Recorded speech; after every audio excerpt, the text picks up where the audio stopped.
我突然間失去咗消費嘅快樂。Hello，好耐冇拍過片啊！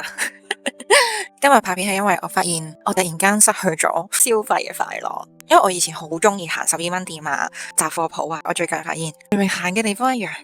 但係我冇買嘢嘅慾望，有啲疑惑嘅，究竟發生咗咩事啊？咁我就發現咗我嘅物慾喺度急速降低緊，要買嘅嘢可能係啲進修嘅嘢，可能係一啲我想學嘅興趣，而唔再係一啲可能短期內買完讓我即刻滿足咗嗰種使錢嘅慾望。我最近做緊一個小覺察，就係守護靈提我，喂，你做某啲嘢之前，你停一停，你去諗究竟我想做呢樣嘢嘅慾望嚟自於啲乜嘢？我諗完之後，好似會有一種迫切感啦，可能買某啲嘢，但其實冇作用，或者我唔需要嗰樣嘢，跟住我就開始好多一啲瑣碎嘅物品冇再買啦，我就會覺得好 unsettle， 究竟咩事啊？我知道我喺度轉變緊啊，同你哋分享我而家行緊嘅呢一段旅程。如果你都喺度經歷緊物慾降低嘅過程，歡迎你哋同我 share 你嘅感受啦。咁我哋可以去理解，亦都可以更加去揾到呢段旅程裏面可以同我哋前行